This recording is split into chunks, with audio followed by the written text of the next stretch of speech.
great. All go, no wait. Champion, no debate. First place, go play. Humble. Hey, everybody, what's going on? It is your guy, your host, your boy, Mr. Humble Greatness in the building. And I have some extremely special guests with me like I do always. But even more so, I have my dad and my brother with me on this special Humble Talks Thanksgiving edition. So, man, with this being said, man, we're in Atlanta, Georgia. Yeah. We are. We're in here. Atlanta, Georgia. Yeah. And my brother's visiting from Dallas, Texas. So we have a whole bunch of kids upstairs. So if you hear anything, we're just going to blame it on the kids, man. That's just what we're going to do, right? So let me just tell you a little bit of background story just real quick before we dive into this. The reason why I even bought podcast gear is because I wanted to have a conversation with my dad and my brother forever. Like, that's why, right? Oh, bet. So then, of course, I have this amazing tool. And then, I just started doing podcasts, talking to other people. But this is the main reason why. So with this episode, I believe it's probably like the 8th episode or so. This is finally happening, right? So I'm super excited. Let's go ahead and dive into this, man. I have my dad here. He has a ton of stories. For days. For years. Right. For years. A ton of great stories. But I want to educate you guys on who we're talking to right now. We are talking to a retired colonel. Yes. Now he's a professor, right? At a college. He's teaching business economics, and he has so many other just great things that he's done in his life. Really, really great decisions. So I always want to, post that background story just so that people know who we're talking to, right? Fair enough. So, man, we're going to pick his brain a little bit. So, Dad, man, we're going to start way back, okay? So let's start just growing up. How did you grow up? What did you go through? What were some challenges? What were your parents like? We're going to talk about all that. So we're going to give you the mic. Okay. Well, I'm going to scoot you up a little bit. The growing up, I have 2 older sisters, Yolanda and Connie, and 3 younger brothers. That's Lee, Kevin, Antonio, and of course myself. I'm the 3rd of the 6. I'm 3 of 6. And we moved around a lot. My dad was in the military, and one of the best times was we moved to Germany in 1960. And that was, it was like Disneyland for kids. Yeah. The money, you got German money, so it's like monopoly money. Yeah. And the people are speaking a different language, and it's a whole different country. And it was so clean, and the people were so nice. It's the greenest place I've ever seen. It was amazing. And so we only spent 3 years there, but it was like, wow, it was like being in Disneyland for 3 years. And I think the crazy thing is, you said that's 1960. You were born in 54, so you were 6 and you still remember this. Yeah, I remember where we lived. I know, Strubenstrasse 2. And it was stairwell A, and we were in apartment 2. Wow. And I can see, I can see how it was. I can see it in my mind. Mm-hmm. Across the street from us, there was a playground, and there was about 3 or 4 German houses on the right-hand side of the street, and of course military housing on the left. And down the street there was a candy shop. And my brother Lee and I, we have this little thing together. We went down there. We had a little bit of German money. Mm-hmm. So we go down there, and we didn't know what to buy. I mean, they had so many neat candies. Yeah. And that's when I first got introduced to gummy bears. Oh, yes, sir. Oh, my God. Yes, sir. Yes, sir. Game changer. Oh, God. And so we're standing there, and, of course, people are coming in, and we don't know what we want. We're standing in front of the candy, and you know, we were there for quite a while. Yeah. And so the lady comes over and she says to us, "This or the this?" You know, to asking us what we wanted. And we just broke up laughing. And so even today, if you talk to Lee, and you ask him about Germany, and if you say "this or the this," he'll start laughing. automatically. But that was really neat. And then from there we moved to Fort Ord, California. got to Fort Ord, California, in 1963, and then we stayed there until 1967 when my dad retired. He retired with 21 years in the military, and he was 37 years old when he retired from the military. Oh, wow. Yeah. And he started working at a place called the Shutters Restaurant in Monterey, washing dishes for $1.25 an hour. Jeez. But the interesting thing was our standard of living never changed. Yeah. It never changed. We're like middle class, you know. And so Dad goes to work there, and then my mom got a job at Skyline Hospital as a nurse. Okay. And so it was kind of neat because we're still close, my brothers and sisters and I. Every 2 weeks on Sunday at 1:30, and we're going to do it today. Today's Thanksgiving, so we're going to get together today at 1:30 California time, and so all 6 of us are on Zoom with the families. And That's neat. So we'll be on at 1:30 this afternoon, and that'll be 4:30 our time. Yeah. But, that'll be neat. Okay, I like that, man. I like that. It's amazing to see. It's amazing that you remember that kind of stuff, man. The details. Yeah. My detail. dad was big on memories, Okay. and he's responsible for my love of music. We listen to all kinds of music. And it trickled down to me eventually, right? And jams. I'm talking about everything: show tunes, country and western, R&B, top 40, jazz. We listen to everything. And if you ever came over to the house when my dad was in the garden, my dad would be in the garden with his little glass of wine or whatever, and he's gardening, and the music is playing. Man, it is loud, and it's just those are good memories. Those are good memories. That's awesome. That's awesome. So then you're in Fort Ord at the moment, Yeah. right? Start going to school. Tell us about your school life. You can either go elementary, middle, high school. Doesn't matter to me. I think I'll start with high school because I was just kind of developing. When I went to a middle school, well, I'll start there. I went to a middle school. We moved to Marina, California in 1967. My dad bought a house, and we were the first black family with children in Marina. And Man. I'm going to tell you, it was during the 60s. In the 60s, right? And- The civil rights movement. I was the only black kid in the middle school. And it was... Was that Los Arblos? Yeah, Los Arblos. And Los Arblos is only like 2 blocks down. That's from right down the where we street. lived, yeah. And it was just different. I mean, they had this group of guys, the Marina Rebels, and we got chased and called names and all that kind of stuff.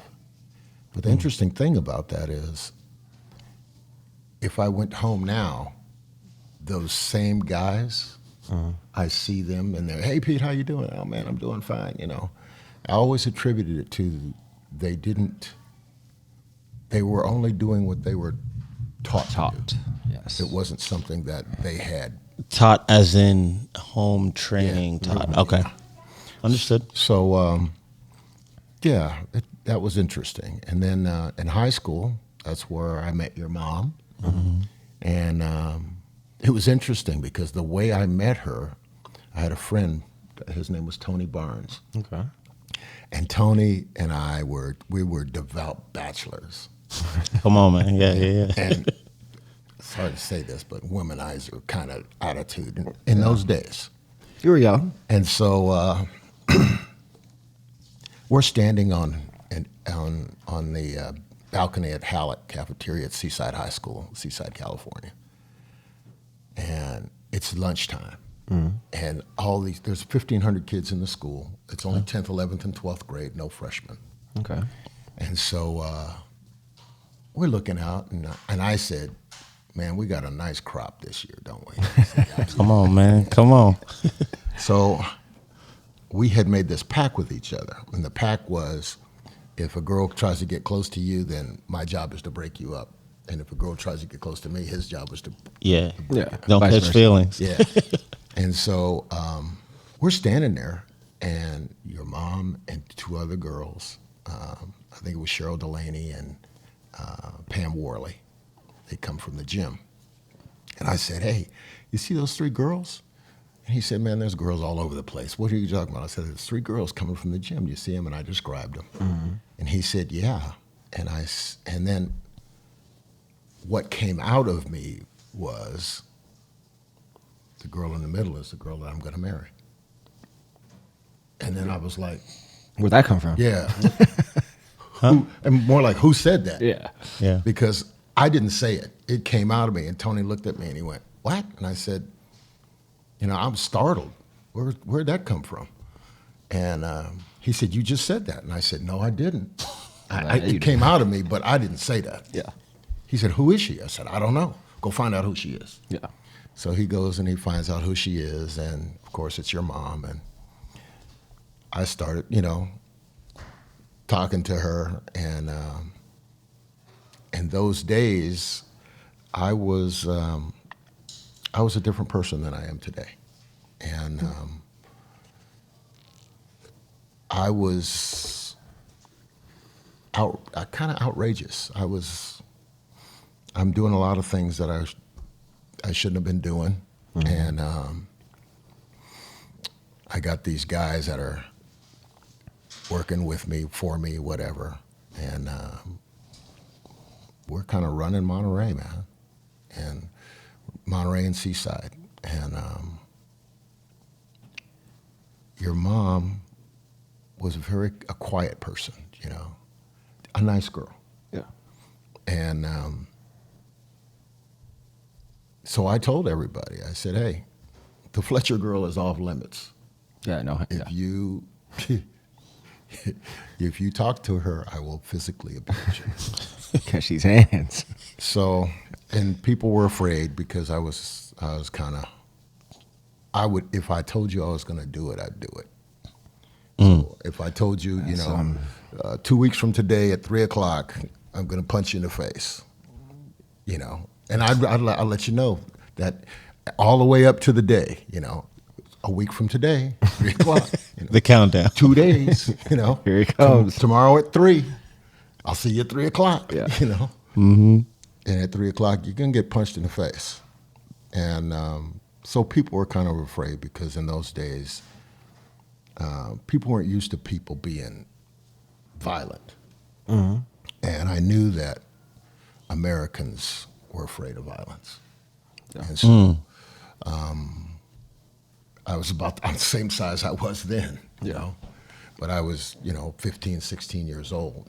And, when you're young like that, you think you're invincible. And I thought I was invincible. Oh, yeah. Yeah, I think we've all been through that phase. Oh, yeah. For sure. Playing football and just enjoying life, man. It was really nice. I had a little job and always had money, so we could go to places. Mm-hmm. What was let me ask you this. What was your first, what was your job? What was your first job? Oh, man. Or let's say this. My first job was Perry Boy's Smorgasbord. Okay. I worked at Perry Boy's Smorgasbord, and the guy that was for what wage? Manager. Oh, yeah. What was the money? $1.65 an hour. $1.65. Yeah, and the manager did not like me, and he had good reason not to like me. I didn't take no mess from nobody, And so what he did was he told me to come to work. So I go to work that day, and he tells everybody not to come in until later. Okay. So it's just you. I'm doing hotline. I'm doing cold Lord. line. I'm doing drinks. I'm bussing tables. Yeah. I'm getting hot food out. I'm getting cold food out. And so anyway, we had these big tins of blueberry muffins. Had 24 blueberry muffins, and so I put them in there, and I'm running around like a chicken with my head cut off. Yeah. He's telling me do this, do that, do this, and he's got me running. I'm literally sweating. Yeah. And I remembered the blueberry muffins. So I go back to get the blueberry muffins, and I open a thing, and just burnt. without thinking, yeah, I dropped the blueberry muffins on the ground. And we had a concrete floor because it's easier to wash off concrete. Yeah. Okay. So we had a concrete floor, and that every night we'd clean off the floor. But anyway, boom, drop these muffins on the floor, and I've been picking them up to throw them away. And he comes in, and he said, "What are you doing?" I said, I'm going to throw these in the garbage. Yeah. He says, "No, you're not. Put them on the line." I went, "Oh, man." He says, "Put them on the line. They're savages. They'll eat anything." Oh, wow. It's like, oh, Aye, man. aye, aye. I don't want to lose my job. But it's not right. Yeah. And I put them on the line. Well, I put them on the line, and I'm going back to do something else, and I see this lady come, and she's looking at the muffins. And I go over to her, and she said, "Oh, but the muffins look really good today." And I said, "Don't eat the muffins." You don't want that. You don't want to do that. She goes, "Oh, but they look so good." And she says, "Why not?" I said, "The truth of the matter is I dropped them on the floor, and the manager made me put them back in." And he was standing right there. Yeah. So, he calls me back in the the kitchen and stuff. And I was in the pan room cleaning pans at the time. I just went back. He said, "Get in the pan room." So I'm in there. And he comes in, and he starts cussing me out and stuff. Being crazy. Whatnot. And we had these aluminum frying pans. Oh, here it comes. And I just got tired of hearing his mouth, and I hit him in the face with the frying pan. Broke his nose. All right. Oh yeah, they call the ambulance. The ambulance comes and take him away. I call my mom. The police come. I'm a minor, so they asked me what happened. I said he was cussing me out. I didn't know what he was going to do, so I panned him. Yeah. I didn't get in trouble. Of course, I got fired, Yeah. and I went on from there. And my next job was McDonald's. And I loved McDonald's. Yeah. Man, McDonald's was the place. And I was the grillman. And in those days, the grillman kind of ran everything. Okay. Because you're putting all the Come on, man. meats in. Yeah. Yeah. You got the product. So he's like, 10 quarters and 12 max, and I know what I'm doing, man. I'm doing. And there was a guy around the corner by the name of Mr. Larry Roberts, and he told my brother Lee. Lee used to hang around with his daughter, and he had all girls, and so he kind of adopted Lee like a son. And so he told him, he said, tell your brother he can come work for me. At that time, I was making $2 an hour, which was not bad. That was minimum wage. Yeah. And so Larry Roberts told my brother, he said, "Tell your brother that I'll pay him $2.50 an hour." I'm like, Yeah, we can do that. Yeah, we can do and that. you gotta look back on that time. A gallon of gas was a quarter, Yeah. so Come 50 on, man. cents more an hour. Let's go. Yeah, we can do that. Let's go. So I start working for him, and every time I get out of high school, I'm going to college because my goal is I want to fly. And every time I came home from school, if I came home on Friday, he expected me at his house Saturday. And I would work until the day before school, had to go back to school. Yeah. And oh man, he treated me. If it wasn't for him, he paid for me going to school. Yeah. I mean, with the jobs that he gave me. Wow. And one of the neat things was my last year working for him that summer, I came into his house thinking I was going to be, I started off as a laborer, then I got to be an apprentice carpenter. And he gave me some plans and said, go to 10th and Santa Clara. You're going to build a 7-Eleven. Okay. He says, you know enough about this. And I went to 10th and Santa Clara, and that's my 7-Eleven. So if you're ever in San Jose and you're at 10th and Santa Clara, that's my 7-Eleven. Wow. And Larry Roberts was a big part of my life in college. And, it took me a long time to kind of settle down. Because when I was in college, the way I got into college, I was recruited for a scholarship, and I always wanted to go to USC, but I didn't want to go play football there because I thought that people who played that wanted to be in the NFL. And Absolutely. I want to go fly. I don't care about the NFL. So I didn't go there. But I was too late to apply to San Francisco State. That's where I wanted to go. So I told him, if you get me in, I'll consider playing for you. So he gets me into the school. I get my classes, and school starts. And I'm walking on campus one day, and he comes up and he said, "Hey man, where were you during spring summer practice?" We've been practicing. Where you at? Yeah, what's going on? I said, "No, I didn't say I'd play for you. I said I would consider playing for you." I said, and I considered it, and the reason I'm not playing for you is because I found out that you only use people for their eligibility. Many of the football players never graduated. Oh, okay. So I said, so you used them for their eligibility, and now the shoe's on the other foot. How's it feel? Yeah.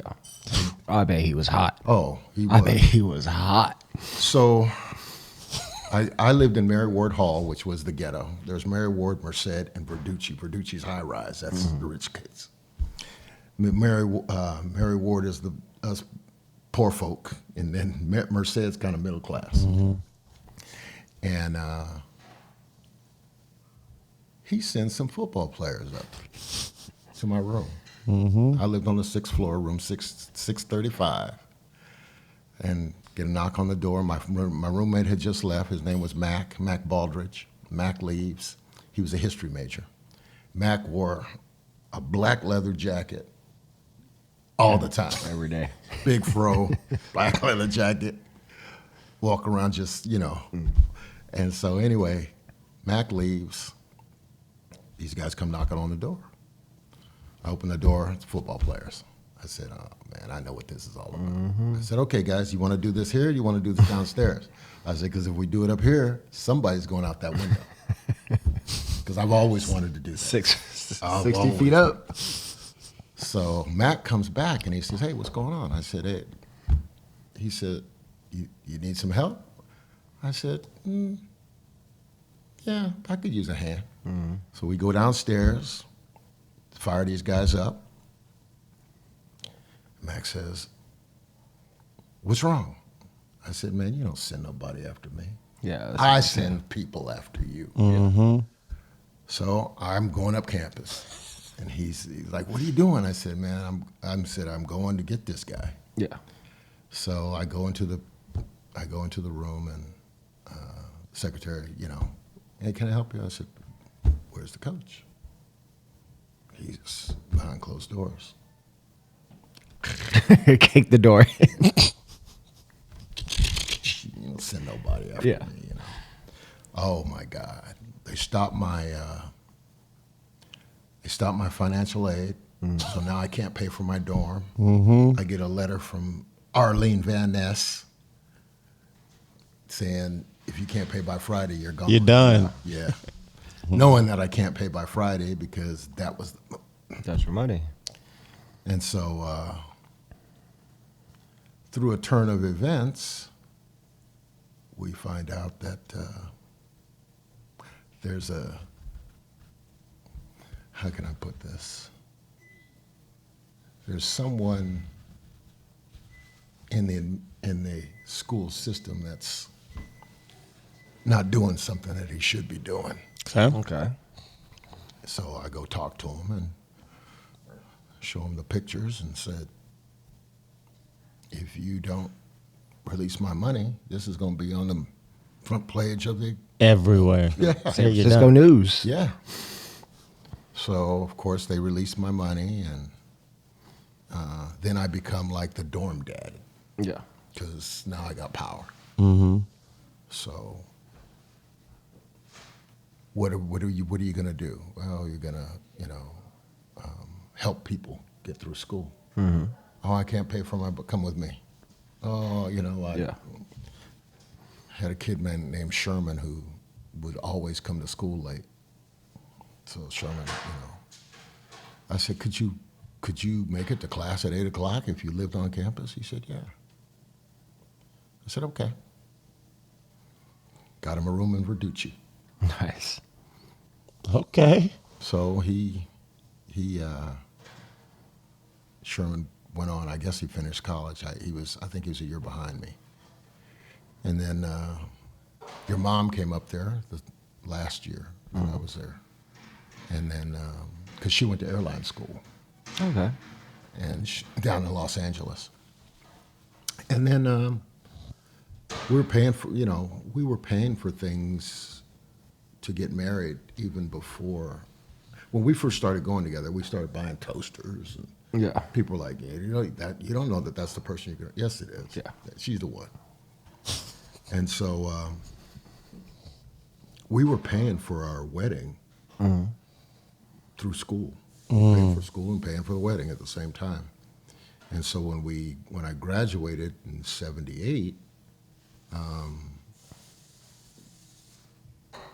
we got married that July, and then I went into the military in October. And I asked the military if I could stay out, to get married and everything, and they said yeah. They had a class in October, and I went to the October class in San Antonio, and that started my military career. Nice. Okay. Golly, man. So then, in the military, did you know what you wanted family-wise, as far as kids? Oh yeah, Okay. we had planned everything, and we said we're going to have 3 kids, 3 years apart. First one after we were married 3 years. Mm-hmm. We got married on the 22nd of July of '78. In '81, the 28th, Katrina was born. Mm-hmm. 3 years later, Peter. 3 years later, you. Gotcha. And then she said that she, in those days, ladies were getting tubes tied and all that. But that was big time surgery. And so I said, I don't want you to do that because if something were to happen to you, I'm not going to marry anybody else, and I don't want any more. I got the kids I want. Yeah. And so she said, so what do you want to do? And I said, I'll get fixed. Yeah. And so that's what happened. And she was there. Mm-hmm. She was when they did the operation. Whew. She was standing right there. Yeah. And so they did what they had to do, and that was it. Because I told her, I said, I'm a medevac pilot flying helicopters, so the chances of me dying are greater than the chances of you dying. Yeah. And if you marry somebody else, you may want to have children. Yeah. So I know I don't. Yeah. I got what I want. I think what's amazing about you being in the military for 30 years, you've never been to war. Never. Never. Or never moved somewhere in which we couldn't go. Yeah. And the thing about that was, when I was a second lieutenant, my first job, I was in Germany. Mm-hmm. But the way I got there was kind of messed up. This is what happened. October, I start at Fort Sam Houston training. So I'm there training, and they had this guy come in. His name was Armstrong, and he was an infantryman, but he was Huge. big. He's jacked. And his uniforms had to be tailor made because he was huge. And so he came in to teach. Infantry tactics. So he's teaching infantry tactics. And oh man, he's big black guy, just like a bull. So he comes in there and he said, "Which one of you girls wants to be a pilot?" And me and Matthew Granger had got the highest scores on the aptitude test. Nice. So me and Matt, I looked at Matt looked at me, said, "Oh man." Yeah, dealing with this guy, right? Yeah. So in those days, we didn't have to have our hair cut or anything like that until the second week. Okay. So I'm sitting there with a fro and all that. And me and Matt raised our hands, and he looks at me and he says, "You can't be a pilot with all that hair on your." So he runs down and he gets a guy by the name of Zubricki, and he gets Snyder, Captain Snyder, Captain Zubricki, and he brings them up with Captain Romines. Captain Romines, he had a nickname. They called him the ugliest man in the Army. And so anyway, they all come up there, and Armstrong says, "These girls want to be pilots." Yeah. And I told them they can't be pilots. So they're all laughing at us and stuff. And then they went on out. So Matthew says, "What do you think we're going to do?" I said, "Hey, man, I got an idea." So we go to lunch. We go to my room. We come back. Armstrong comes in for his next. He sits down. He comes in and he starts writing on the board, and then he turns around and looks at us because I always sit in the front. Mm-hmm. He looks down at me and he starts laughing. And then he goes and gets the Bricky and those guys and brings them back up. And he says, "What did you do?" I said, "You told me I couldn't be a pilot if I had all this hair on my body." Mm-hmm. I said, "I don't have any hair on my body anywhere. Anywhere. So we clean I that. ain't got eyebrows. I ain't got nothing. Everything's gone." So they start laughing, and they said, "That's a medevac pilot. That's a pilot." So that was the beginning of me getting to know them, and as I grew in the military, my first job was I finished that school, then I go to Germany, and I had this dream. And so I told your mom, I said, "Hey, I had a dream. Let me tell you what God told me." Okay. She said, "What did he tell you?" I said, "He told me that I'm never going to be separated from you. Mm-hmm. I'm not going to do any short tours. I'm going to retire as a colonel, and I'll never see you. I'll never go to war." She said, That's impossible." Yeah, that's impossible. Yeah. I said, "All I know is what God told me, and that's what I believe." Mm-hmm. So I go through all my career, and I'm in positions of authority. I'm, command or XO or operations guy. I'm 1, 2, or 3, number 1, 2, or 3 and it happened just like they said. I never went to war. I was desert trained pilot when the war started. I said, I'm trained. Yeah. You're not going. At that time, I was at the DA Secretariat for selection boards, and we were doing selection boards to select people for schools and command and promotion. And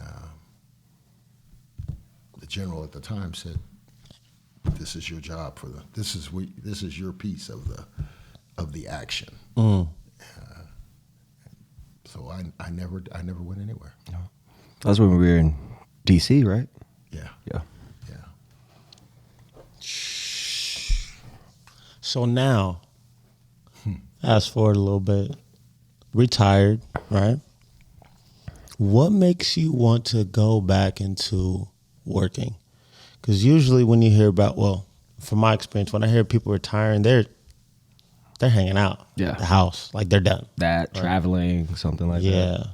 Well, your mom, when I retired, I talked to the VA people and I said, they said they'd send me to school. And I said, would you send me to school to become a jet pilot? Because I'm flying helicopters. Yeah.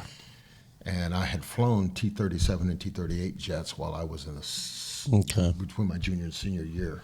And I was in Air Force ROTC before I switched over. That's a whole nother story. But anyway, so my whole thing is I just want to fly.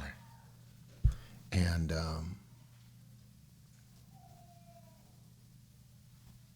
the neat thing that happened was they said, yes, we'll pay for you to be, you know, what do you want to do? You want to be a Delta pilot? Yeah. So I come home and I tell your mom, hey, they'll send me to jet school. I said, but we've never been really separated, you know, TDY going for, you know, a few days or something like that, but not for a long extended period of time. So I said, would you, if I became a pilot, would you come on my flights with me? Yeah. So you're always with me. It doesn't make sense for us to be separated now in retirement when we weren't, when I was. Understood. And you would have to pay the cost. The Yeah. company would pay it and everything. Yeah. And she said, I don't want to do that. So I said, okay. She says, I want to teach. I want to teach, you know, pre-K. And I said, okay. Well, if you're not going to do that, then I'll ask him if I can go back to school. Okay. So I asked him, would you guys pay for me to go to school? And they said yes. And I said, wait a minute now, I got 2 master's degrees. You gonna pay for me to get a PhD? Yeah. And they said, yeah. And I went, okay. They said, not only will we pay for you to get the PhD, but we're gonna pay for your school, we're gonna pay for your books, and we're gonna give you a stipend. All you gotta do is show up. Yeah. Show up and do the work. Okay, let's go. So I got another year on that, about another year, and I'll finish that. And that's just something I wanted to do. It has nothing to do with the job that I'm doing now, because I'm teaching at a small Christian school, Point University, and I like what I'm doing. I'm not trying to climb the ladder to be the, you know, President or anything. yeah, I'm not trying to do that. I'm happy where I'm at. And the neat thing is, this is what I can make things that are difficult for people to understand. I can get them through it. Yeah. And so that's my gift. And when I was getting ready to get out of the military, people came to me and told me, you know, you need to stay. Why? We're going to call you back to active duty. Yeah. No, you're not. I retired. Yeah. And so, why not? You know, the board's going to meet, and I said, I was told that I would retire as a colonel. I am not trying to be the general. I said, because if I do this, I'm going to miss out on what God has for me. And so, so I retired, and a very, very good friend of mine got promoted to general, Nice. Pat Sargent. And Pat and I have a special place in my heart for him. He came, when he was going through flight school, he came to see me. And I would tell people, if you're having problems in flight school, let me know. I'll see if I can help you out. And Pat came to me and said he's in instruments, and the guy was telling him that he was having problems. So the guys at the simulator would always have, if they had an extra cockpit, they'd call me at the house. Hey, we got a cockpit. Want to fly? And man, I'm in there. Yeah. So I flew with him, And I told him, I said, you're good, man. They're messing with you, because I got messed with. In those days, I went through flight school in '82, and I was told, we don't want Come on, man. we don't want y'all here. Yeah. And the colonel told me, we will have your black out of here in 2 weeks.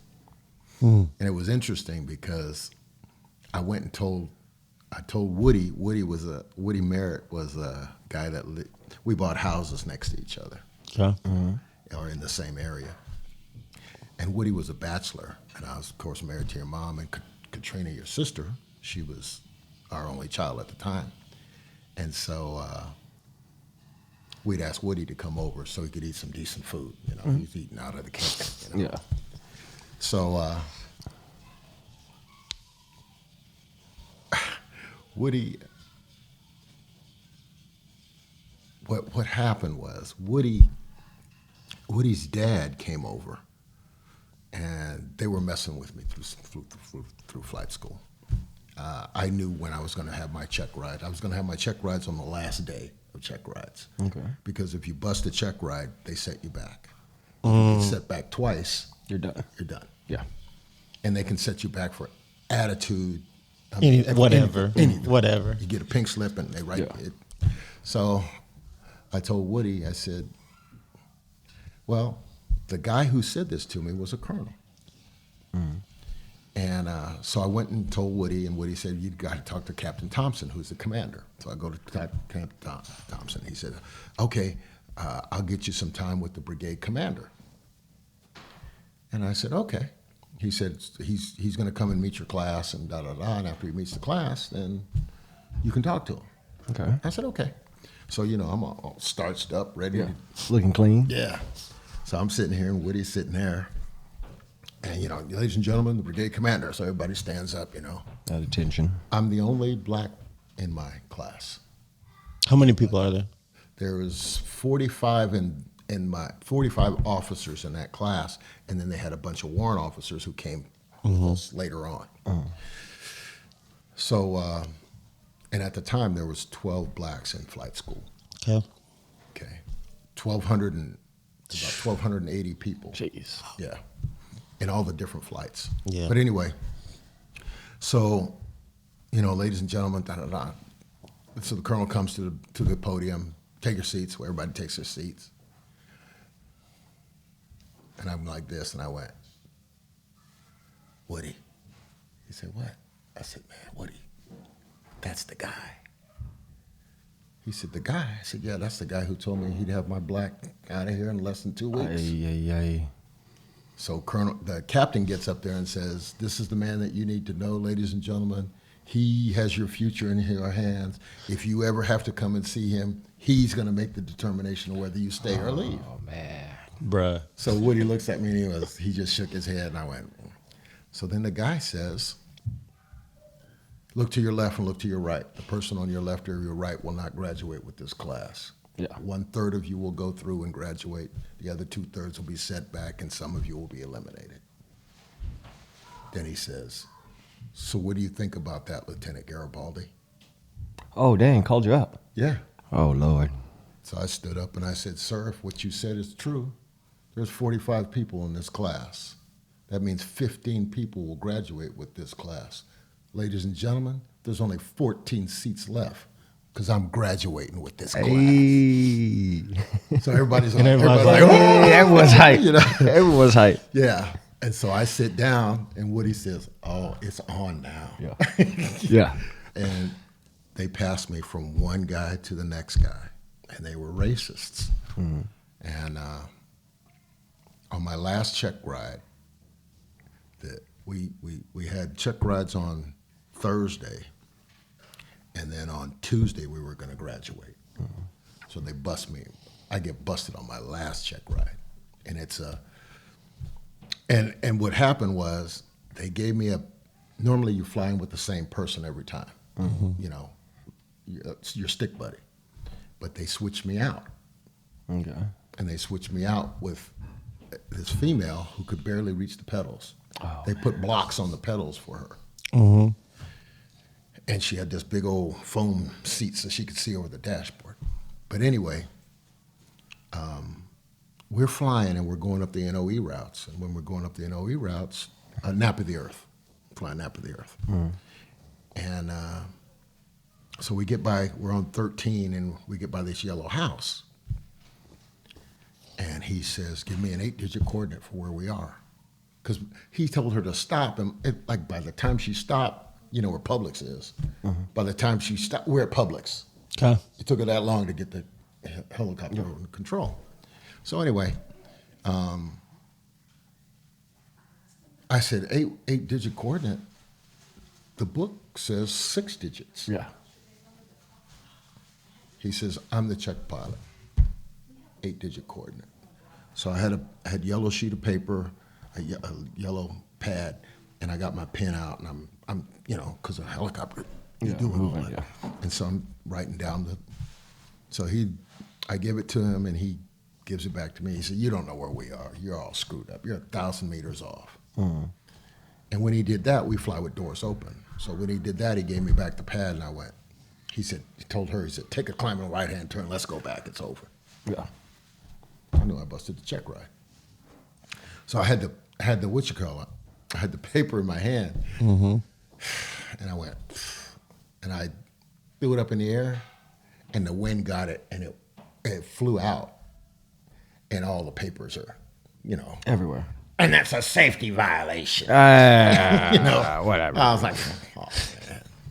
So we fly back and land, and the guy who was my pilot was a guy by the name of Rayber. They called him Darth Rayber. And he would bet other pilots on what scores we would get. So I come back and I sit down, and I said to Jennifer, I said, I think we busted the check ride. What's going to happen? And he said, I haven't made up my mind about her. Go get us some Cokes. So I go get the Cokes. I come back. She's gone. Oh, damn. Yeah. So he starts asking me all these questions, which was the normal thing. You have an oral examination, and so anyway, later on I asked Woody, what did the guy ask you? He said he asked me what my name was, and you said Woody Merritt, and that was it. And he goes, yeah, that was his oral. Hey, And they're asking me, you know, how many rivets are in the tailboat. Come on, man. Like, Yeah. It's So on anyway, the book at you. Yeah. So anyway, what happens is Rayber comes over, and Rayber says, what'd you get, Pete? You get a 99? I said, no, man, I busted the check ride. He starts laughing. Come on, man. Yeah, man. Come on. Yeah. Well, you got 100, didn't you? I said, no, sir, I didn't get it. I busted the check ride. Busted. So he looks at me, and he knows I'm serious, man. I had tears in my eyes. I was upset. Yeah. And so he kicks everybody out. He said, everybody out the room. So all the students get out of the room. And he's talking to this guy. Well, the buses come to take us to the, to the classes. And I said, y'all go on to the classes. When this is all done, I'll meet up with you. So the buses come, and we're starting to walk into the room. So we open up the door, and we're walking into the room, and I hear Rayber say, couldn't you at least give him a 70? Bust him? Yeah. And he said, I wouldn't give that black SOB a 70 if my life depended on it. And so Rayber's, and I'm grabbing Rayber and going, stop, get man. off, Yeah. And so anyway, they get I guess it was the brigade commander comes down to talk to me, and he says, I want you to tell me what happened. And I said, no, it doesn't work that way. It isn't the black guy said this, and you guys are going to confirm it. I said, you go ask my classmates what happened. I'll confirm their story. That's Smart. the way this works. Yeah. So they started asking everybody different questions and stuff. Next thing I know, man, Rayber comes back and he says, I got another pilot for you. You're gonna go fly. And I said, no, that ain't the way it works.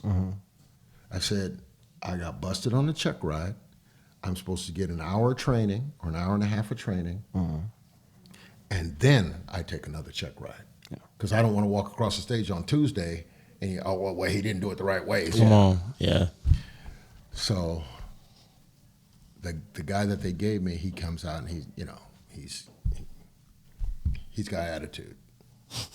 He said, you're going to do all the pre-flight and you're going to do it. So I did all the pre-flight and everything. And then he says, you're going to taxi out. You're going to, I'm going to watch you do your thing. Okay. So I make the phone, calls to the tower, and we taxi on out to the place. I said, I'd like to make max performance takeoff and climb a left turn, and we're headed out to the NOE routes. You're clear. Off we go. Yeah. He said, where'd you learn to do that? I said, well, I know what I'm doing. labor, Yeah. So anyway, we go out to the routes, and he says, you gonna open your map? No. I know where we're going. Yeah. When you first get to a place, like a city, you're looking at the street signs. And Yeah, trying to figure it but out. now you know just how go. to get home. Yeah. You just go. Yeah. Well, Rayber would take us out on Saturdays in his plane, and we knew the routes. Yeah. And so we go over, and he said, "Okay, take me to 7." I take him to 7. This is the start of 7. Are you sure? Because if you're wrong, Yeah. To mark you. I'm not wrong, man. This is the start of 7. So we go up 7. He said, "Okay, take me over to 9, the end of 9. Take me to 11." He said,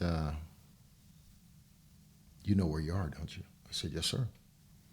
He said, "How did you bust?" I said, "I busted on 13. He said, "What happened?" I told him the story. So he says, "Take me to 13, the way you got."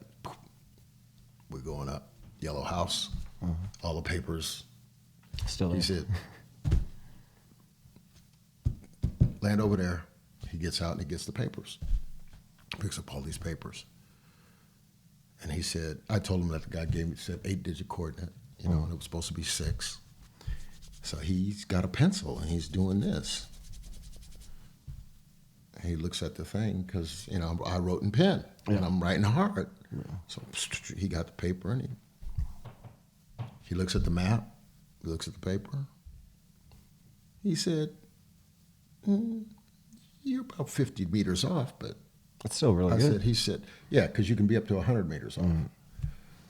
So he said, "I think I know what happened." I said, "What's that?" And he said, I think your check pilot was a racist. You were going to bust no matter what." And he said, "Because this isn't right." And he put me on private. He put me on private so I couldn't hear. He was talking to people. Then he comes back on. He says, "I want you to land on the pad. Your check pilot is going to be on the pad. I'm going to get out. He's going to get in, and you're going to go finish this check ride." Cool. Okay. I land. Guy gets in. "I'm your check pilot. Da da da da." He said, "I don't want to do all that other stuff that you want to do unless you want to do it all over again." He said, "I want to go to the NOE routes. That's where you busted." Well. I said, "Okay." He said, "All right, take me to 8. Are you sure you're in it? This is it. I mean, Yeah. If you mess this up, if you mess this up, You done. you're going to get set back. This is 8. Yeah. How do you know? I said, "Because I know where I am. Take me to 5. Go to 5. Yeah. Are you sure?" "We're here." Yeah. He said, "All right." He said, "Let's," and he gave me another route, and I flew the route. And he said, "That's excellent. You're a good pilot. You're a good pilot." And then we came on back, and I met up with my classmates. That was it. The sad part about it was, out of the 12 people that were, the 12 African Americans that were in flight school, only 5 of us got through. Yeah. But that was then, 80. That was the 80s. Sad, but The true. way it was. But man, you overcame a lot of things, man. Yeah, Yeah. A lot. but some of the stuff, some of the some of the stuff was my fault. I mean, yeah. And I was at that time in my life, I had so many things going for me, and there was no fear. Okay. Yeah. I've been chased by gangs. I've been beating these guys up, because they were chasing me home, and me and my brother figured out a way to start getting them one by one, and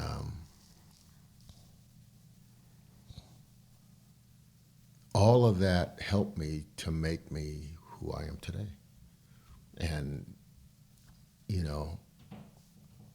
that's why when you guys were growing up, I always wanted you to be around a lot of different people.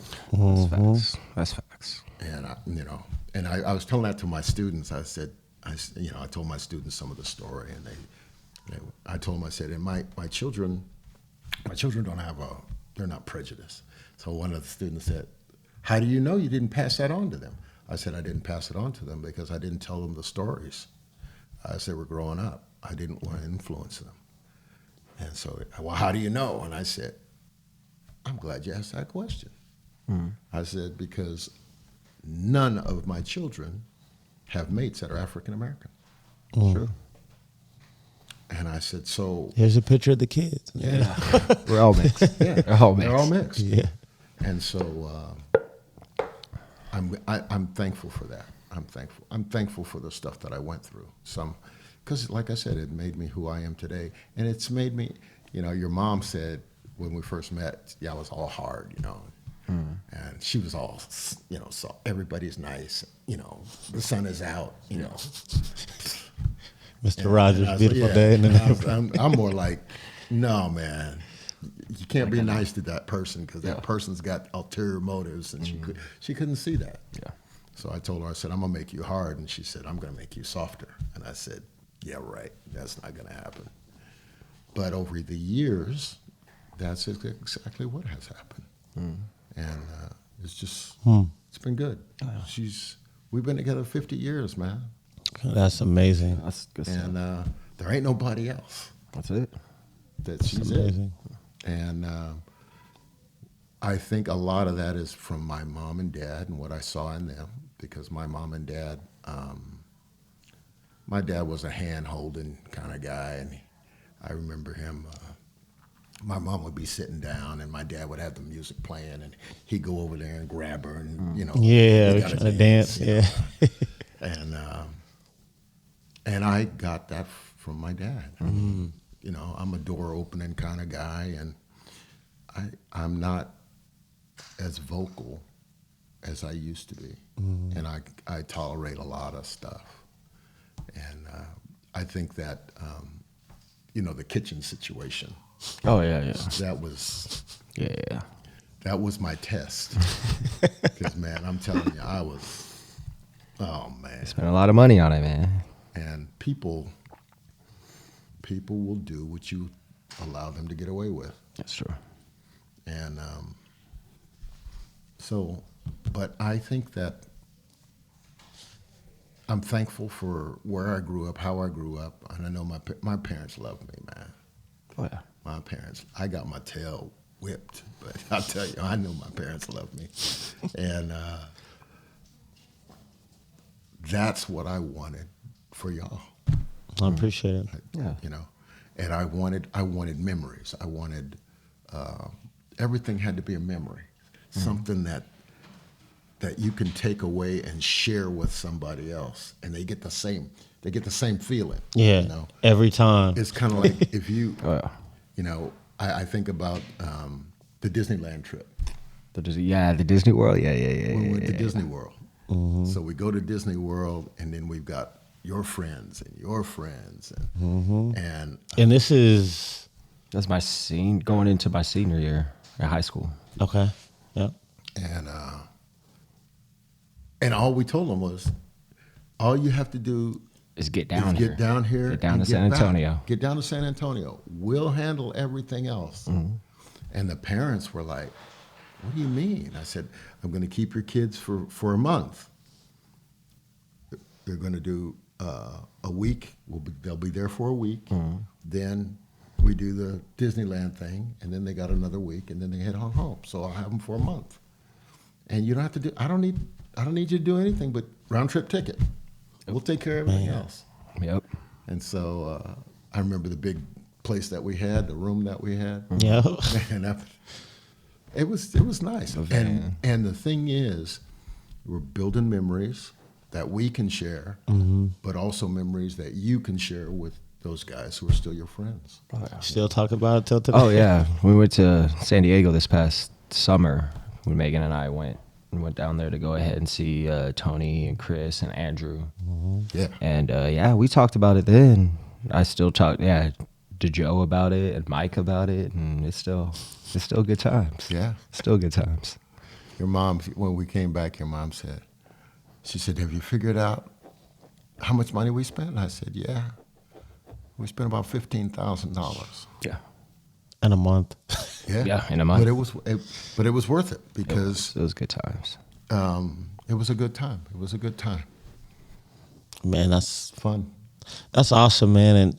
And I constantly tell people, because people ask me a lot, how are you successful at your age and, moving around? How did that work and things like that? And I think the main thing that I tell them is what you said earlier. I said, my dad always wanted me to be around Everybody, dude. Like, I just don't have black friends. I just don't have white friends. I don't.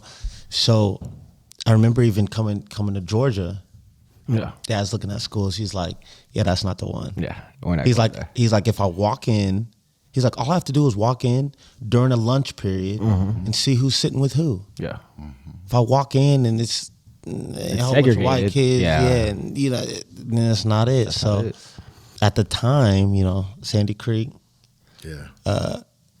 he told me, I was like, man, how'd you choose this school? He's like, man, I just walked in and everybody was talking with everybody. You're going to that school. Yeah.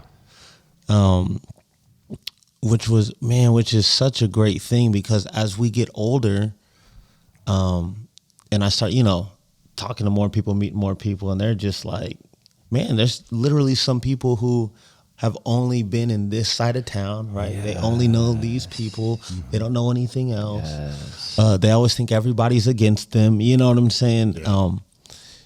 And it's near impossible for me to process that, because I'm like, what? You don't understand. Yeah. I go ahead and talk to my kids about it through teaching, and tell them like the diversity. Very blessed because the school in which I do teach at is super diverse. And so we talk about it, the fact of moving around and everything as such. Hate it as a kid, love it now because I got friends all over. I'm like, it's just weird. Like I can't go to a place with just one ethnicity group. Like it makes me feel weird. Yeah. They're like, what do you mean? What do you mean, coach? Well, like sometimes, now it's kind of awkward. We're like, when I go up to Wichita or go to Kansas, this last time we went to New Braunfels and it was just a lot of white people in it. I felt weird. Yeah. Like, coach, that's racist. I was like, no, it's not. Because when I go to Atlanta, I feel kind of awkward because I'm around a whole bunch of black people. Or if I go down to some places in San Antonio, there's huge, Latino absolutely population, and it feels weird because I'm around them. So I need to be around everybody. Yeah. And that's what makes me feel comfortable. Yeah. That's what makes me feel secure. I mean, I agree with you, man. Yeah. And that was the neatest. I think that was the neat part of growing up in the military, because that's what we were looking for. We were looking for a mixture of people. Everybody. Yeah, because that's what we had in the military. We had everybody. And so I remember I came home and I told my dad when we first moved here, I told him, I said, man, I've never seen that many black people. Yeah. In Atlanta, Atlanta. And he started laughing. And I told him, I said, I understand that feeling. It was like, this is strange to me. Yeah. Mm-hmm. You know, because we're always around everybody. Everybody. And I think that's what makes, I think the fact that we are around a lot of different people, that makes us all stronger. Absolutely. Better together. Yeah, I think so. Absolutely. And I mean, it helps. And, you know, people ask, and I'm sure people have asked you too, Pete, like, man, how do you get along with everybody so well? And I'm like, man, it's easy when every 3 years you have to move and You have to adapt. you're the new kid. Yeah. We're used to it. Yeah. So, you know, what you said earlier, you have friends everywhere. But, I mean, that's the good and the bad. The good thing is you can mess up, right? And then in 3 years, I'm about to start all over. So Yeah. I know what not to do, right? Yeah. That's always good. Because you can be whoever you want to be. Fresh start. Yeah, you can be whoever you want to And be. then if that doesn't work at that time, hey, we're going to do this again in 3 years. So that's what it is. But it is really neat to be able to go back to, you know, Washington, California, Texas. And, I mean, you still got people there. Yeah. People who generally care about you, you know. Oh, yeah. So when you did go to the trip, your last trip, right? To San Diego? Yeah, uh-huh. Yeah. With Gillig and Oh, yeah. all of them. I always think it's neat how I'm able to talk to them as well. Mm-hmm. And they, you know, they still know who I am and stuff like that. I just think that that's cool. And it's the same thing with you. Yeah. Like I could FaceTime close friends of mine right now, Oh, and they're yeah. close with you as well. Yeah. You know, I just think that kind of stuff is neat. It just puts us all, you know, together even more. And it doesn't matter, you know, shouts out to Tony, shouts out to Andrew, to Gillig, to Joe, shouts out to Mike, and super close friends from like middle school. But it's like, I mean, you know, you have friends in which you haven't talked to. Yeah. Like when we went to go visit, like I hadn't talked to them in a long time, but man, we started off like we never left. Yeah. We never left. Yeah. Yeah. And it was great, man. It was a good time. That's awesome. That's my Stuart Suzuki. Stuart's my friend like that. He is. When I see him, it's like I saw him yesterday. Yep. You know, and you know, I call him. I think about him. I shoot him a text saying, how you doing, all that kind of stuff. And he's always been close. that's right, yep. He's a true friend. One year, I was going to sit out the semester, just work. Okay. Mr. Roberts, because I didn't have enough money to pay for my dorm, and I didn't have the money for registration, and this is kind of funny because registration in those days was only $95. Oh, But I didn't have the money. So anyway, he goes up, and in those days you had to stand in line. You know, they had every class. There was a table for every class, and then when the class got full, nobody else. And he went up there, and he came by the house, and he said, "Hey man, we going?" I said, "Nah." I said, "I'm gonna sit out this semester." And I told him, I said, I'm just sit out this semester. So he goes up to San Francisco, and he comes back down that evening, and he gives me a slip with all my classes on it. He stood in line for every one of my classes and then his classes. Oh, wow. Nobody does that. And he paid the $95. Wow. And I'm like, oh, man, I told him, I said, I'll never forget this. That's neat. Yeah, that's a good friend. oh yeah. Very hard to find. Yeah. Very hard to find. I was telling your mom, I said, if you want to know who your friends are, if you think the person's your friend, go ask them if you can borrow $1,000. Man. Yeah. You're gonna have to get an interview from me. Like, Oh, so yeah. So I mean that's great. I didn't know if you wanted to touch on anything else or tell us anything else I'm glad, or leave us with some wisdom. my life has been Cinderella, really. I mean, there's some serious spots, but your mom and I, man, we have something that's extremely special, and I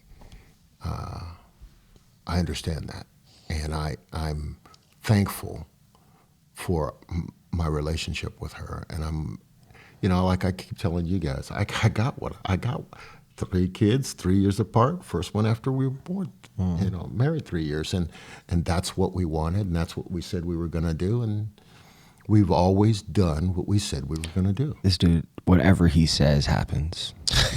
Like whatever this guy says, it happens. It's always been like that. Always.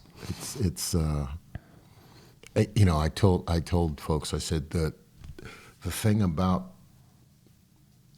parenting is hard, and the thing that is hardest is the thing that I think parents have the most difficulty with is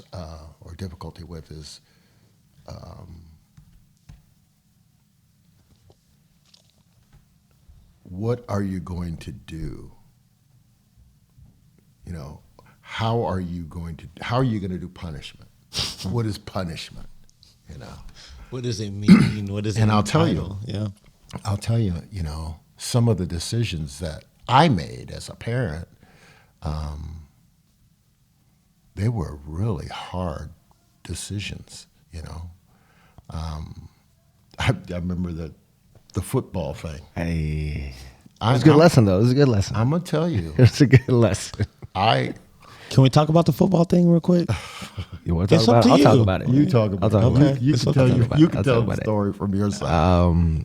Senior in high school, and we are I'm the starting quarterback for our football team. Starting all-star quarterback. It's more than just quarterback. Starting all-star quarterback, man. Yeah, You're the free safety. we're safety, we're kick returner, You're a kick we're return, kicker, you're a kick- we're everything. Utility player. You're a utility player. For sure. And the agreement at that time was I could choose between 2 things. I could choose to have a girlfriend, or I could choose to have a car my senior year. And Now, of I'll course, tell you, let me interject. yeah. That was a bad decision. Oh, that's all right. For me, Yeah, I would have, if I were to live that over again, I would not have done that. that's all right. But of course, I decided to try to go ahead and have both. The school in which we went to was on base, and my dad was always very involved. My parents were, and they knew everything. Like, people would go and tell them everything, no matter what, or just bring things up. So I tried to juggle both, and a teenager rebelling, doing what you want to, and everything as such. A lot of times, they would I would lie to go do things because I knew that if I asked to do things, I wasn't able to do them. So I just didn't ask. But there was a time in which it was during testing. So during testing periods, we go ahead and you have elongated periods. And I had office aid, like literally sit in the office and pass out notes and whatnot. So me and Tab, shouts out to Tab, went ahead and decided to leave school. So we left school, came back. My head coach went ahead and caught me. He asked me what happened. Told him I left school. He told my dad. My dad said, next time you mess up, you're off the football team. And you're about to kick me off the football team. I'm starting quarterback, bro. Yeah, Like we were 4-0. 4-0 for the first time I ever in just- the history of the school. Just came off a ultimate game against Memorial. I I think I had like 11 carries, 187 yards, 2 touchdowns. I had a 94-yard run that game, broke the school record. Was up for San Antonio Offensive Player of the Week. And I got pulled. My dad was like, "You're done." And so as a bye week, our homecoming game, and then Navarro game. That bye week, we won our homecoming game against Nixon, got smashed against Navarro.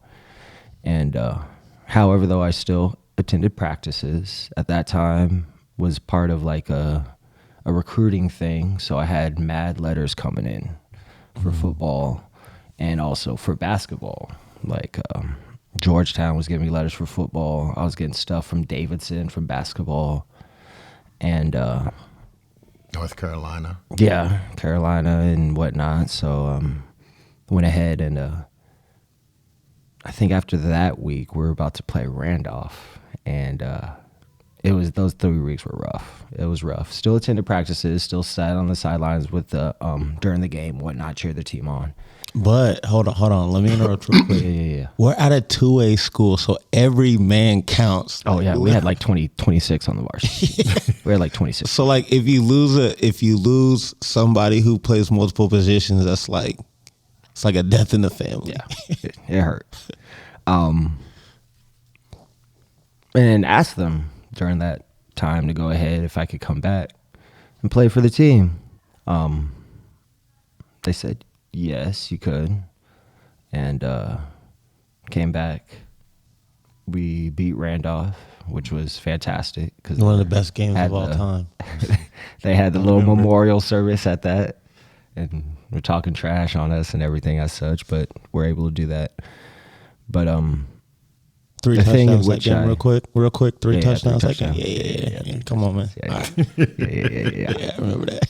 And but we go ahead and fast forward and go to college, and I remember the fact of was able to go ahead and play football in college, football and basketball, and it was coming up on a weekend, and my dad had called me. It was on a Friday, and he was like, "Hey, what are you doing this weekend?" I was like, "Man, I'm gonna go see Tab," because Tab was at Oklahoma State in Stillwater at that time, while I was in Newton, Kansas, going to Bethel. And my dad was like, "Hey, why don't you just leave class? Like, it's Friday. Why don't you just skip class and just go ahead and leave?" I was like, "Nah, Dad, like, we don't miss class. Like, I'll just go ahead and leave afterwards." And that lesson was the fact, you just take care of your schoolwork and go ahead and do what you need to do, and things tend to fall in place. The way that everything in the house belongs to me. That was my mindset. So we're in the room, and this is how I found out. We're in the room, and there's this notebook, and in the notebook, I guess what happened was, like, Peter would write something in the notebook, and then they pass class, and he'd give it to Tabitha, and she'd write something in class, and then pass. Yeah, I remember those days. So For sure. I see this notebook. I open it up, and I was like, and it's talking about going over to somebody's house. I can't remember whose house. Tasha's. Shouts out to Tasha. Okay. Going over during school. So I said, So I showed it to your mom. I said, "Hey, Peter Michael's thinking about skipping school." She said, No. I said, "Yeah." So we started talking about, well, if this happens, what do we do? So we had our little plan together, and I went and told the coach. I said, "Hey, Coach Ransom," I said, "Hey, I think Peter was thinking about skipping school." And he said, "Not your son?" I said, "Yeah, my son." He goes, "No, Colonel, not your son." I said, "Yeah." And so it was interesting that he was the person who caught you. Good. So they called me up. I'm at work, and I called your mom, and I said, "I just got a phone call from the coach, and he caught Peter coming back in off campus." She said, "Okay, go do it." I said, "All right, I'll call you when it's done." So I go in, and we're in the locker room. So I go in there, and I said, "What happened?" So he tells the story. And I said, okay, well, you're no longer on the team. You should have seen Coach Ransom. Oh, he was sad. He had tears in his eyes. Oh, we were all crying. I was crying too. And then I said, you know me. Is there anything else I can do for you? All right, I'm going back to work.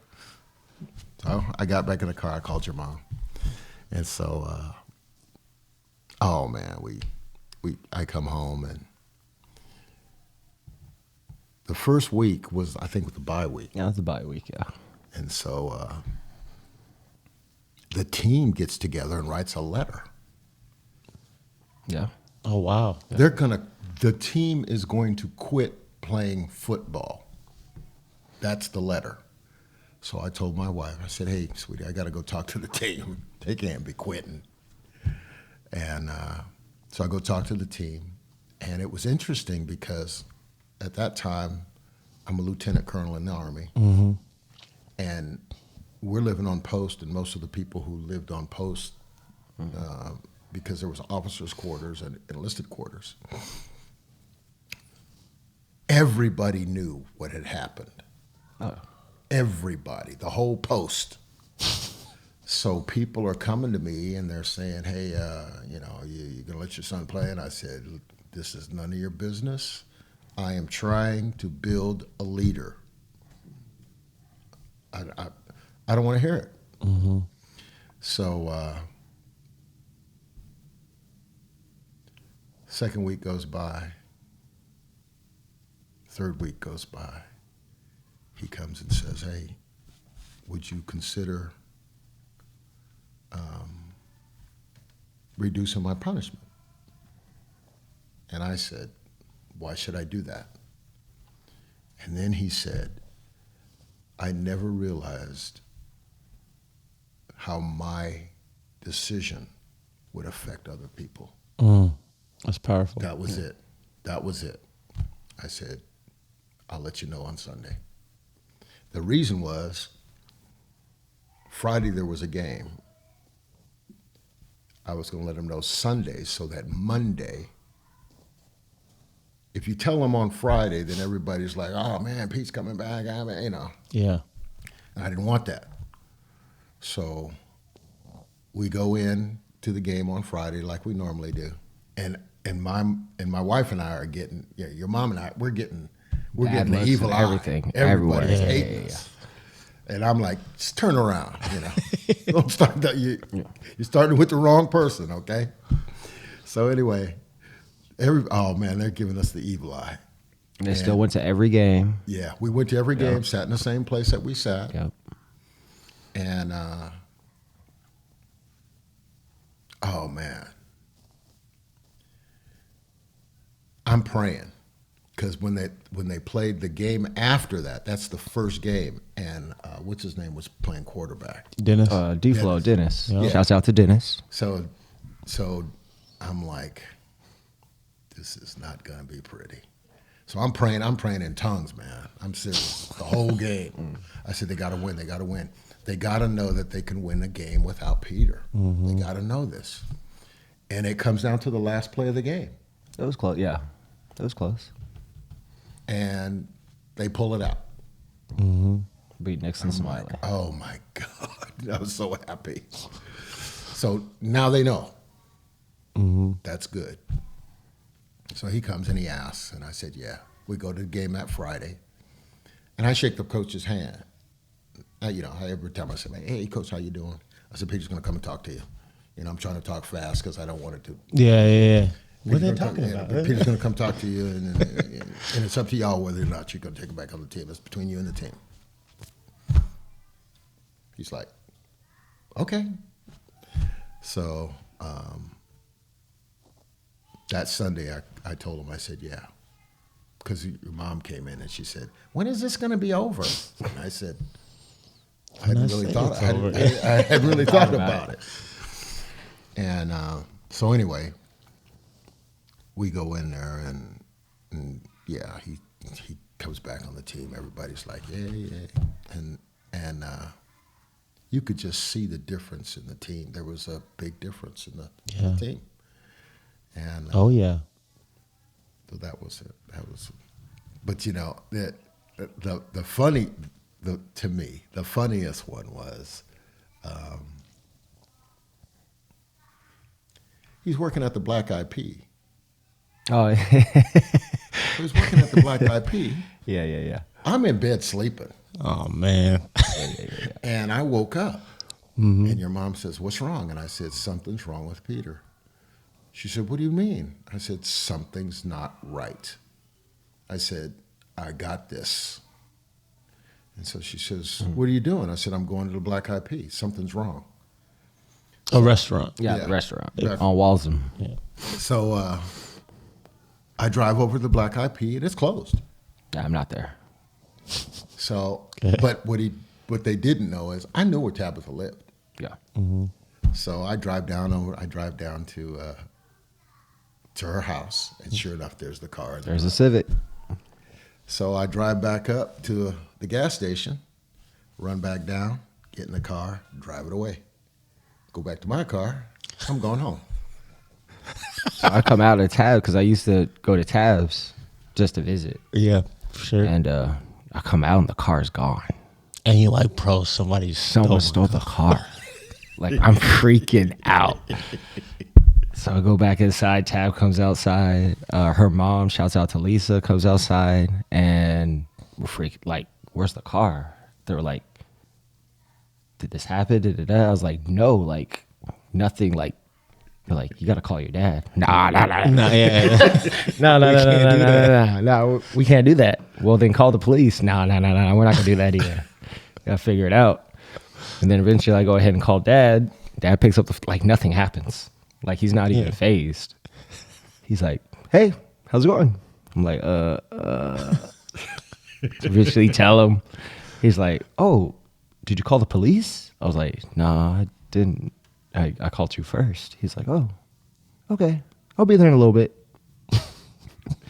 Come back. He goes ahead and picks me up, and yeah, he already knew. Yeah. I understand that. He knew. Yeah, I took the car and drove it over to HEB. Yeah, right down the street. So hold on, real quick. So when you call Dad, because what's going through my head is, how do I get out of this? Like, you know, how the heck do I get out of this? Do you meet him back at the Black Eyed Pea? Because that's the last place you. No, we're at Tab. He's like, "Where are you at?" Oh, okay, I got you. I'm at Tab's house. I got you. Okay. So that was the thing was, how can you be at somebody's house at 11 o'clock at night? Yeah.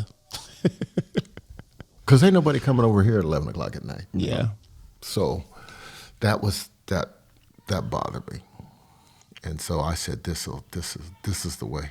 But and with all these stories, right? What I've learned is the reason why I need to know where you're at is there's a couple reasons. For example, scam calls. People scam call you, right, all the time, and you're like, no, I didn't do that. Yeah. So if somebody were to call you and be like, "Hey, your son is here, he's doing this," you're like, That happened nah, too. come on, man. Remember the snow one? Oh, when I got stuck in the snow? Yeah. That day? Yeah. The police called me. "Got your son here, Mr. Garibaldi?" I said, "No, you don't." He says, "Yes, I do." I said, "No, you don't. Because my son doesn't move the car without telling me." I had that. And I hung up. Yeah. I hung up. I had that Sitting in call the snow. too one time at school. I was at Bethel, right? And I drove to San Antonio, and I remember getting to San Antonio, getting gas, and because I had an oil change like the day before at Walmart, and I remember going there, and as I'm leaving the gas station, there's a whole just oil Oh, damn. on the ground. I'm like what? So the people who I'm with at the time, from San Antonio too, right? We're staying at David Chavaria's house, and so he's like, "Man, just get to what happened." I was like, "Man, I just had." Oh, she's like, "All right, where'd you get it done?" I was like, "Walmart." He's like, "Okay." So we drive to Walmart, and the supervisor calls Dad, I believe, because he's like, "Oh, you going through the documents? Okay, he's Peter Garibaldi. Oh, that's my dad. All right, let's call Dad." And I believe he was like, "Hey, your son's vehicle is here in San Antonio. And Dad's like, no, it's not. It's not. He didn't tell me he was, hangs up. And so the guy's like, man, your dad just hung up on me. And I was like, so then Dad called my phone. Yeah. It was like, where are you at? I was like, I'm in San Antonio. He's like, all right, let me tell you, why. Yeah. I need to know. I'm not trying to stop your fun, but I need to know because and if something happens to you, I know the last place you're at. Because my dad's like, what's that movie, Taken? My dad's like the dad off of Taken. If you disappear, I'll find you. I'll find you. I'll rescue you. I don't care who has you, right? And so growing up now, have Bella, right? Bella and Skylar. That's what I tell them. I said, you need to tell me what's going on, so I can. I'm on your side at the end of the day. Oh yeah. So I just need to know what's going on, so I can be the dad that I need to be, right? And help you out and get you. My job is to get you out of tough situations because it's gonna happen. So developing that, I think that's really neat. So a lot of things that Pete and I we hated, right? We're like, man, why are we going through this? Now that we have kids, we're like, okay, We understand. I get it. We understand. And there's what I have a relationship with God. And that was one thing that we kept saying. The Holy Spirit's telling us stuff. All day. All the time. And we listen. And it's like, hey, this is something is wrong. Or and I'll talk to your mom and we know, okay, this is happening, or something is happening. Let's call everybody and find out who, And the whole thing about parenting for me was I wasn't trying to be a mean parent. I was trying to teach lessons. Oh. That's what that was important to me. The importance was not what happened. It's learning the lesson about why this rule is there. See, there's not a whole lot of rules. And that's why I said, what is the number one rule? Oh, the rules don't change. The rules do not change. Rules don't change. And so if that's the number one rule, then you make rules, but you only make rules if you're willing to discipline if the rule is broken. You can't have 1,000 rules. Yeah. Okay, because or favorites. Yeah, you can't, and you can't have favorites either. Nope. And the thing is, we say, this is what I told folks. They say you got to have a favorite. And I said, okay, well let me put it to you this way. Katrina is my favorite because she is the first child and she is the only girl. Peter's my favorite because he was the first son. Okay? So he got the name. Now, be truthful with you. If I were to do that again, I probably wouldn't have named you Peter. I probably would have named you Andrew. Why? Because Peter in the Bible had a brother named Andrew. Okay. Understood. But I was going old-fashioned. My dad was Peter. He made me Peter, first son. That's what I did. So Peter would be my favorite. You're my favorite because there is none after you. You were the last. Yeah. And I was making sure that you were the last.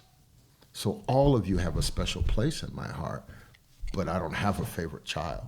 Yeah. And my students were, I was talking to my students and they was like, oh yeah. I said, look, my children are like you guys.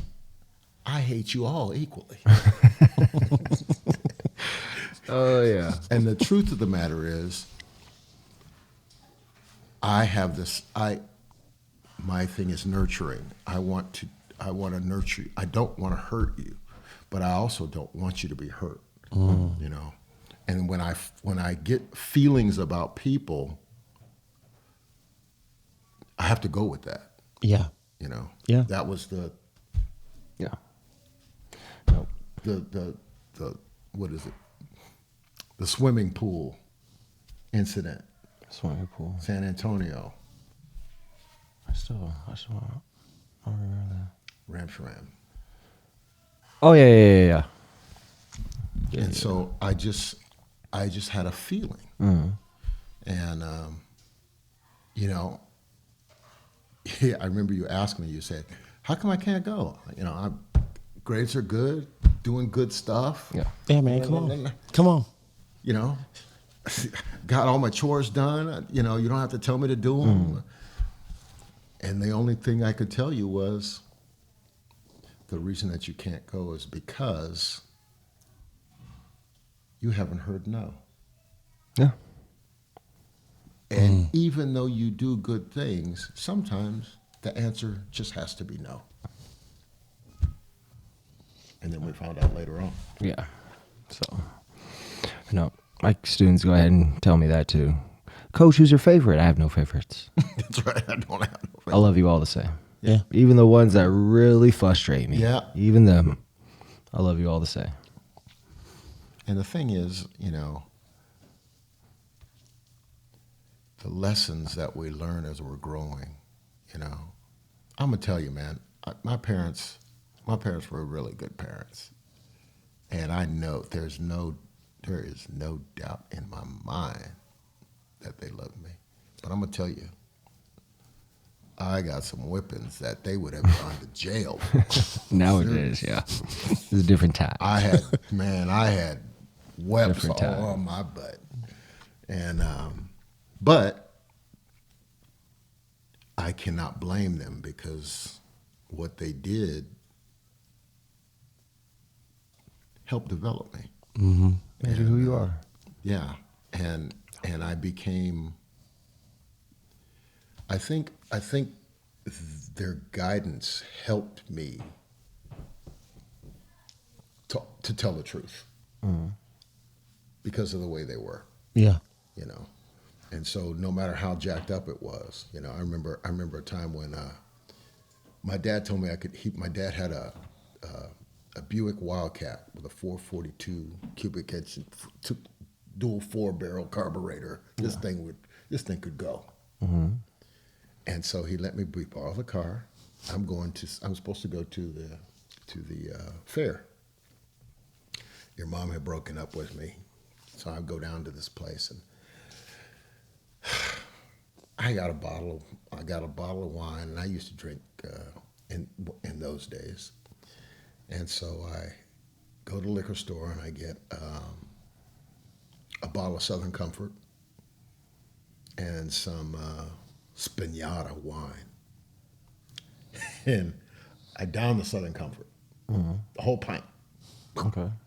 So I'm DUI. Feeling great, yeah. I am. I go down the street, I turn around, and I'm going back up the street. And as I'm going back up the street, this guy backs out of his driveway without looking. And when his car backs out, the car I'm driving, the front bumper, the front fender well, and he just crinkles it all up. The police come. And as the police are coming, I know Yeah, this is bad. this is bad This is bad. because I've been drinking, and there's an open container of Spinata In the back. in the back seat of the car. Yeah. So my friends who, you know, they had some friends that lived on that block. They run up. Are you okay? I said, yeah, I'm okay. I said, man, but I got a bottle of Spinata in the back of the car, and I've been drinking. And they said, we'll take care of it. So I stand in front of the guy, and I'm talking to the guy like this, you know, and They take the bottle. they take the bottle. And I told them they could have it. They take the bottle, boom, gone. Police come, take statement from him, take statement from me. That's it. Yeah. No breathalyzer. I'm That was then, yeah. yeah, I'm good. I go home. Now I got to tell my dad. About the car. Oh What happened? my God. And he loved that car. And so I parked the car and I go in the house and I said, hey, I said, Dad, I had an accident in the car. He said, yeah. And I said, yeah. So I go out and look at it and he is, He's upset. oh man. He's hot. Livid. Yeah, he is. And I don't know, I found out later why. So in those days, the insurance people came over to the house. It wasn't all done, Yeah. They came to the house. And so the insurance, I come home from school and the insurance guy's there. And my dad says to me, he says, hey, I didn't know it wasn't your fault. And I said, I thought I had told him that. He was thinking that for the last 2 weeks, he's treating me like crap because he thinks that I'm the one, he's going to have to pay for this guy's car and for his own car. Yeah. And he said, why didn't you tell me? And I said, I thought I did. And he said, no, he said, I didn't know it wasn't your fault. He said, and he told me he was sorry. I'm good now, man. I was wondering why you was treating me like crap, but they told him that's what happened, and I'll tell you, he was upset. But my dad was. I got a lot of the things that I do from him. I remember one day, I went to go visit. I'm in Seaside, and I got the car. Okay. And I'm at the light at Seaside High School. It's 4 miles home. Yeah, it's right there. It's 5 minutes to 12. At 12 o'clock, the car has to be there. car better be 'Cause there. He walks out of the house like the car is there. So, man, I said, I'm not going to make it in time. Yeah. But if I turn the lights out And just go. and just go. And yeah. So I know that the Wildcat can move. Yeah, he can go. I turn the lights out. Oh, man, I am flying. I can get there. I can get there. I can get there. And I pass a car, and when I passed the car, it was like, your car shakes because it was he was right. It was two lane road. Man, Tire pop. No, police. Oh, the lights. Hey, I gotta get home. get home. I pull off to the side of the road by the Shell station where you take a right to go up to my mom's Yep. house. He comes in, he says, Garibaldi, think you're gonna make it in time? I said, I don't think so. I'll tell you what I'm gonna do. I'm gonna let you go, and when your dad goes to work, I'm gonna drive down and I'm gonna give you a ticket. I said, okay. He said, go home. I jam home. My dad is walking. He's halfway down the driveway, like the car's there. Yeah. Toss him the keys. All right, bye. He said, that was close. I said, yes, sir. He got in the car and he went to work. And I'm standing there. About 3 minutes later, the policeman comes down with his lights off. He wrote me. He says, I'm not going to have to go to court for this ticket, am I? I said, no, We'll take care of it. The ticket was $25. And at that time, That's a lot, man. $1.65 an hour. Yeah, that's a lot of money. You gotta work. Yeah. But I learned some things. My dad was, he was funny. He was really funny. But when I look back at some of the stuff he did, and some of the things he did, I did too. Because we got in trouble one time, and in my 7th grade year, going from 7th to 8th grade, and what he did was me and my brother Lee, he confined us to the room. Can't come out of the room except to go to church and go to the bathroom. I've been through that. So we're, we got books to read and all that kind of stuff. Doors closed. We're in jail. Yeah. And so the kids in the block are playing in the circle, and we could see the kids playing. So we're enjoying watching everybody play. Man, my dad got a sheet of plywood. Put it right up so you can Put see. nailed it to that. We couldn't see outside. The lights came on at 8:00 in the morning. Man. The lights went off at 8:00 at night. Food was put, door was open, food put in there, doors closed. When you're finished, open the door, put it on the, yeah, we were in jail. That's what it was. But and from that, what I got was, if I get myself in trouble, I'm going to get myself out of trouble. I'm not going to call them. And so, and I gotten some, because of what I was doing. I was in trouble. And but I knew at that time, I knew what the laws were. And so, we were doing things on Fort Ord, like selling candy bars to the GIs that were going, the Come on, man. Yeah. training GIs. They're 5-cent candy bars, but they were very much larger than they are now. They were only 5 cents. So we'd buy candy bars, and we would sell 5 for $1, 25 cents. Oh, I'm making making money. Making 75 cents every time I sell. So we're selling 5 candy bars for $1 to these GIs who aren't allowed to have candy bars. And then we had a kid named Pete Caldwell. Pete Caldwell looked like he was older than what he was. He was like 14 years old, but he looked like he was 18. And he would buy cigarettes. And cigarettes were 20 cents for a pack. Wow. Yeah, they're like $6. And so we're paying, hey, Pete would buy cartons of cigarettes and we'd sell a pack for $1. Okay. So we're making money. We're cleaning up, man. And then it was against the law because they're trying to train these soldiers to get ready to go to Vietnam. Yeah. These basic training. And so what they would do is they arrested us, took us down to the station, put us in a cell, and then who's your parents? What's your name? That's why I never carry ID. Yeah. And I still don't carry ID. And I knew that because I was underage, when the cannon went off at 5 o'clock, they would have to release me. Yeah. Gotcha. So they, who's your parents? I don't. Quiet. I don't have no parents. No. Oh, you're gonna tell us? You're gonna get tired of sitting in here? Yeah, right. 5 o'clock, the cannon would go off. They'd open the door. You can go. But we better not catch you doing that again. I was not gonna call them. No way.